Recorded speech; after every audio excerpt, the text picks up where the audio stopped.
La historia de Christopher McCandless es una de esas que te atrapan y no te sueltan. Es la historia de un joven brillante que aparentemente lo tenía todo. Una familia con dinero, un futuro que parecía escrito para el éxito, y de repente decide mandarlo todo a paseo. Hoy vamos a intentar desentrañar el misterio de este relato, que ya es un mito moderno y que en el fondo esconde una lección muy profunda sobre la condición humana. Fijaos en esta frase. Son las últimas palabras que escribió. Es una revelación sobre la importancia de conectar con los demás que, y aquí está la ironía, descubra en el momento de mayor soledad y aislamiento. Esta frase es en realidad la clave de todo su viaje. Y aquí es donde nos explota la cabeza.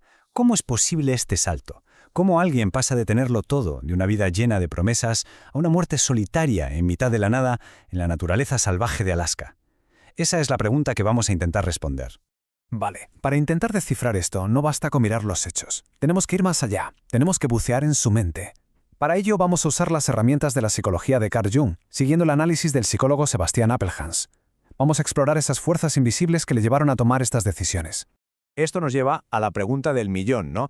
¿Lo que hizo fue una búsqueda de libertad o en el fondo era una huida de sí mismo? Para averiguarlo vamos a analizar los símbolos y los patrones que se esconden en su historia. Venga, vamos a empezar por el principio de todo. Su primer acto, el más radical, el rechazo total a su vida anterior. Para entender su vida, primero tenemos que entender de qué se estaba deshaciendo. Se trata de un primer paso violentísimo, la destrucción de su máscara social.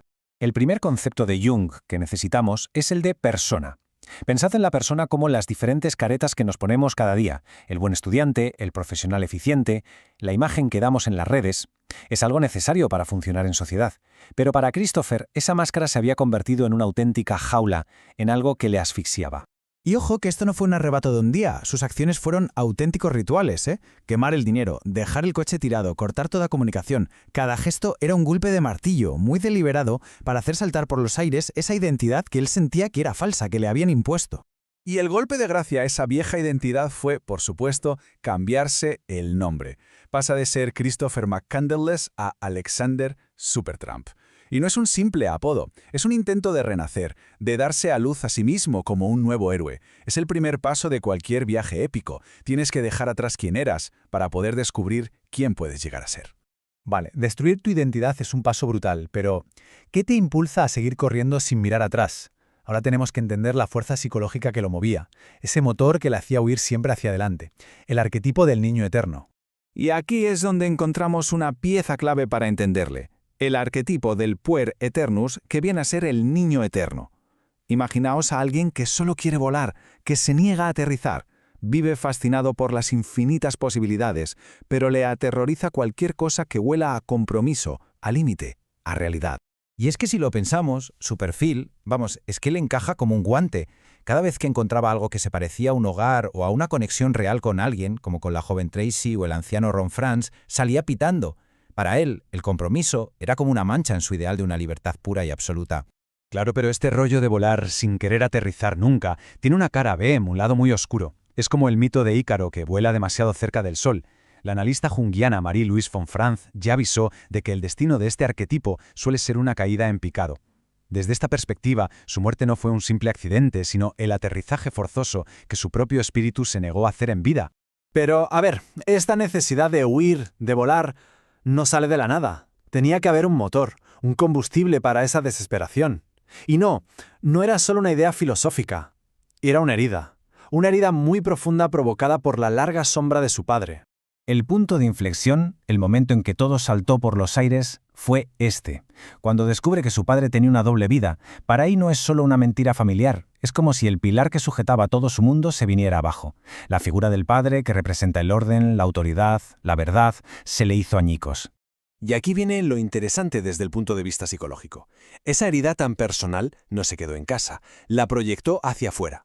Es como si se hubiera puesto unas gafas que tenían el mundo entero con los colores de la traición de su padre. Ya no huía solo de un hombre, huía de la hipocresía, del materialismo, de toda una civilización que a sus ojos era tan corrupta como su padre. Vale, vamos atando cabos. Tenemos a un chaval que revienta su máscara social, que huye de una herida con su padre y que se niega a echar raíces. Se lanzó a un viaje del héroe, pero algo evidentemente salió muy mal. Para entender por qué este héroe nunca consiguió volver a casa, tenemos que hablar de un último concepto, la individuación. Para Jung, el gran objetivo de la vida, el viaje más importante, es lo que él llamó individuación. Y no se trata de ser perfecto para nada, se trata de estar completo, de integrar todas las piezas de nuestro puzzle interior, tanto las luces como las sombras, para llegar a ser quien uno está destinado a ser. Entonces, si ponemos su viaje en este mapa de la individuación, ¿qué vemos? Pues que completó los primeros pasos, sí, se separó de su mundo y se adentró en lo salvaje, en su inconsciente, pero se quedó atascado en 2 puntos clave. Primero, la sombra. En vez de reconocer su propia rabia, su dolor, lo proyectó todo fuera, en la sociedad. Y segundo, el ánima. Fracasó estrepitosamente a la hora de integrar la capacidad de conectar, de querer, rechazando a todo el que se le acercó. Es que cada vez que le daba la espalda a alguien que le ofrecía afecto, como Tracy o el bueno de Ron Franz, no solo estaba rechazando a una persona, estaba rechazando una parte fundamental de sí mismo, la capacidad de crear vínculos. Y esa es una lección brutal de esta perspectiva. Nadie se encuentra a sí mismo en un aislamiento total.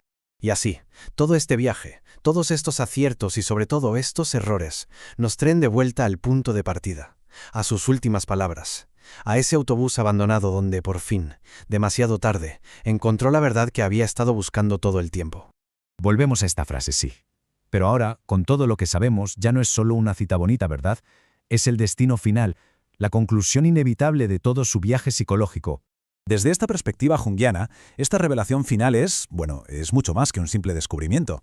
Es la voz de su verdadero ser, lo que Jung llamaba el sí mismo que por fin consigue hacerse oír en el último instante. Es toda su psique gritando la verdad que su ego se había negado a aceptar, que para ser un individuo completo se necesita a los demás. Y quizá por eso su historia, que en el fondo es la crónica de un fracaso, nos sigue atrapando tanto. ¿Por qué?